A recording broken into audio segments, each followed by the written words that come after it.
জামাতে ইসলামের নেতৃবৃন্দ ধারাবাহিকভাবে নারীর বিরুদ্ধে বিদ্বেষপূর্ণ এবং অবমাননাকর বক্তব্য দিয়ে চলেছেন। আপনারা দেখেছেন যে আমরা 12:40 প্রধান নির্বাচন কমিশনার সাহেবের কাছে আমরা গিয়েছি এবং এখানে আমরা একটা স্মারকলিপি প্রদান করেছি। স্মারকলিপিটা হচ্ছে এই স্মারকলিপিটা আপনাদের কাছে আমরা দিতে পারি, ফটোকপি করে আপনারা এটা নিতে পারেন। এখানে 11টা সংগঠনের পক্ষ থেকে আমরা 11 জনের আমরা এখানে এসেছি। আমরা আমাদের স্মারকলিপিতে প্রধানত 4টা দাবি করেছি। তার দাবির মধ্যে অন্যতম বিষয়গুলো হচ্ছে যে আমরা দেখছি যে এই নির্বাচনী প্রচার অভিযান চলাকালীন সময়ে জামাতে ইসলামের নেতৃবৃন্দ ধারাবাহিকভাবে নারীর বিরুদ্ধে বিদ্বেষপূর্ণ এবং অবমাননাকর বক্তব্য দিয়ে চলেছেন। আমরা দেখেছি যে বরগুনা 2 আসনের যে প্রার্থী শামীম হাসান তিনি বলেছেন যে ডাকসু হচ্ছে মাদকের আড্ডাখানা আর বেশ্যাখানা ছিল। এটা তার মানে হচ্ছে ঢাকা বিশ্ববিদ্যালয়ের ছাত্রীদেরকে সেখানে বেশ্যা বলা হয়েছে এটার মধ্যে। এর পরবর্তীতে আমরা দেখেছি যে জামাতের আমির ডাক্তার শফিকুর রহমান তিনি আল জাজিরার সাথে যখন সাক্ষাৎকার দেন সেখানে তিনি বলেছেন যে তাকে প্রশ্ন করা হয়েছিল যে কোনো দেওয়া হয়েছে কিনা, কোনো প্রার্থী নারী প্রার্থী তাদের আছে কিনা। তিনি বলেছেন নারী প্রার্থী নাই, তবে তারা প্রক্রিয়ায় আছেন, তারা করবেন। বলছে যে এত বছর পরেও তাদের একজনও নারী প্রার্থী নাই এই কথাটা বলেছেন। তার পরবর্তীতে আল জাজিরা সাংবাদিক আপনারা দেখেছেন যে তাকে প্রশ্ন করা হয়েছে যে জামাতে ইসলামের আমির কোন নারী হতে পারেন কিনা। তিনি বলেছেন ইম্পসিবল, সেটা কোনোভাবেই সম্ভব না। আল্লাহ নারী এবং পুরুষকে ভিন্নভাবে তৈরি করেছেন। নারীরা রাজনৈতিক ক্ষমতার অধিকারী হতে পারেন না, নারীর নেতৃত্ব দেওয়ার অধিকারী হতে পারেন না, এই কথাগুলি বলেছেন। আর এর দুদিন পরে আপনারা দেখেছেন আরো দুঃখজনক ব্যাপার হচ্ছে, আমরা দেখলাম জামাত ইসলামের আমির তিনি তার ব্যক্তিগত ভেরিফাইড যে এক্স অ্যাকাউন্ট সেখানে তিনি বলেছেন যে নারীরা বাইরে যায়, বিভিন্ন কাজে যায়, বিভিন্ন পেশার সাথে যারা যায় তারা তাদের কাজটা সেটা পতিতাবৃত্তির সমান, মানে পতিতাবৃত্তি সব অর্থটা হচ্ছে পতিতাবৃত্তি সেগুলো। তার মানে হচ্ছে যে কর্মজীবী নারীরা, যে শ্রমজীবী নারীরা, আমাদের কোটি কোটি আমাদের শ্রমজীবী নারী এবং আমাদের কর্মজীবী নারী, আমাদের পেশাজীবী নারীরা কাজ করছেন। আমাদের ছাত্রীরা যারা কলেজ ইউনিভার্সিটিতে যারা পড়াশোনা করছেন তাদের সবাইকে কিন্তু আমি শব্দটা আর উচ্চারণ করছি না, ওই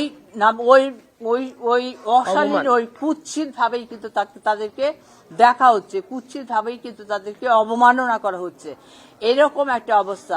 এই কারণে আমরা মনে করি এটা হচ্ছে নির্বাচন কমিশনের যে আচরণবিধি, সেই নির্বাচন কমিশনের আচরণবিধির সুস্পষ্ট লঙ্ঘন।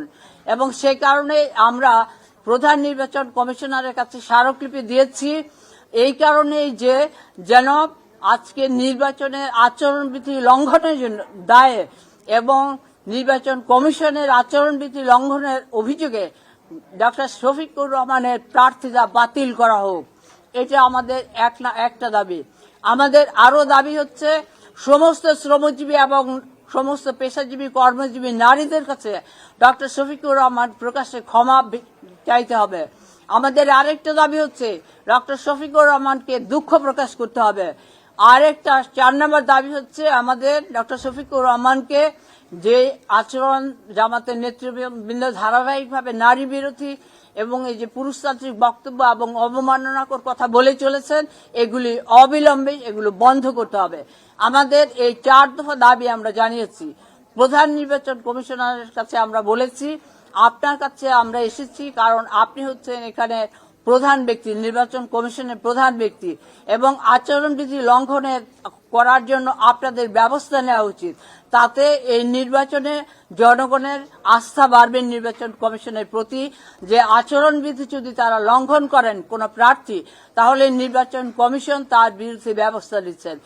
এইরকম একটা আস্থা বাড়বে জনগণের নির্বাচন কমিশনের প্রতি।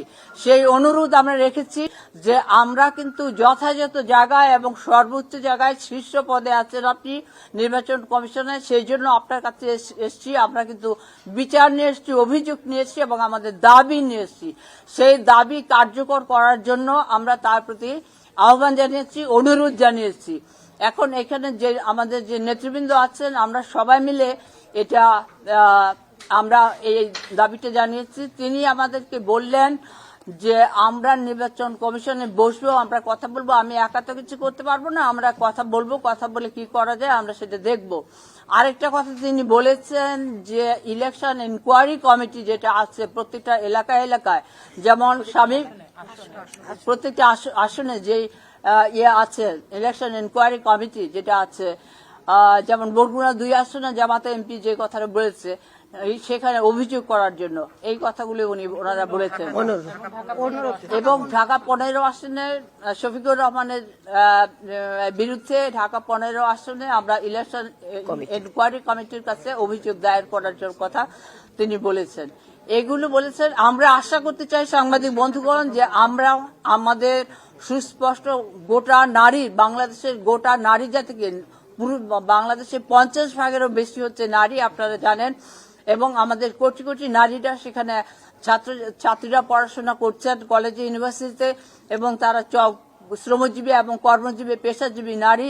আজকে এই বিপুল সংখ্যক জনসাধারণকে, বিপুল সংখ্যক জনগণের অংশকে অপমান করা হয়েছে, অবমাননা করা হয়েছে, কুৎসিত ভাষা তাদেরকে কথা বলা হয়েছে। এটা অত্যন্ত আপত্তিকর এবং এটা নির্বাচনের আচরণবিধির লঙ্ঘন। সেই জন্য আমরা আপনাদের মাধ্যমে দেশবাসীর কাছে আমরা জানাতে চাই যে আপনারা দেশবাসীর কাছে আমাদের দাবিটা তুলে ধরবেন এবং আপনারা যখন আপনাদের সংবাদ মাধ্যমে, গণমাধ্যমে যখন এই দাবিটা তুলে ধরবেন, তার মাধ্যমে দেশবাসী জানতে পারবেন যে জামাতের আমির এবং জামাতের নেতা বরগুনা 2 আসনের এমপি যেই কথা বলেছেন, এর বিরুদ্ধে বাংলাদেশের নারীদের প্রতিক্রিয়াটা কি, আমরা আমাদের অ্যাকশনটা কি, আমরা কি পদক্ষেপ নিয়েছি সেটা তারা জানতে পারবেন এবং আমাদের বক্তব্যটা তারা জানতে পারবেন। যেটা আমি মনে করি বাংলাদেশে প্রকৃত অর্থে সামনে যে নির্বাচন আছে 12 তারিখে, এই নির্বাচন সুষ্ঠু, গণতান্ত্রিক, নিরপেক্ষ এবং একটা গণতান্ত্রিক নির্বাচন অনুষ্ঠানের ক্ষেত্রে সহায়ক ভূমিকা পালন করবে বলে মনে করি।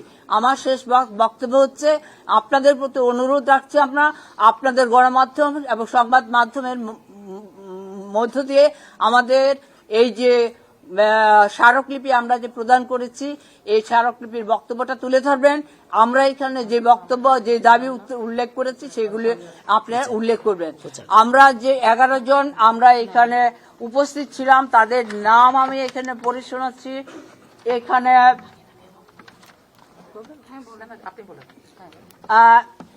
1 নম্বর মুশাররফা মিশু, সাধারণ সম্পাদক, গণতান্ত্রিক বিপ্লবী পার্টি। 2 নম্বর আছেন সাবিনা লুৎফা, অধ্যাপক, ঢাকা বিশ্ববিদ্যালয়। 3 নম্বর আছেন শবনাম হাফিজ, সভাপতি, গার্মেন্টস শ্রমিক মুক্তি আন্দোলন। 4 নম্বর আছেন ফেরদৌস আরা রুমি, মুখপাত্র, এনপিএ। 5 নম্বর হচ্ছেন সাবিনা নাফিসা রায়হানা, সংগঠক, নারীর রাজনৈতিক অধিকার ফোরাম। 6 নম্বর হচ্ছেন জাকিয়া শিশির, নারী বিষয়ক সম্পাদক, রাষ্ট্র সংস্কার আন্দোলন। 7 নম্বর হচ্ছেন তাবাসসুম মেহনাজ মিমি, আইনজীবী এবং অধিকার কর্মী। 8 নম্বর হচ্ছেন সুলতানা বেগম, সভাপতি, green Bangla garments workers federation. 9 নম্বর হচ্ছেন শামীম আরা নিপা, কেন্দ্রীয় সদস্য, জনভাষ্য। 10 নম্বর হচ্ছেন মার্জিয়া প্রভা, সদস্য, গণতান্ত্রিক অধিকার কমিটি। 11 নম্বর হচ্ছে নারী পক্ষের একজন সদস্য। এই 11 জন আমরা এখানে প্রতিনিধিত্ব করেছি।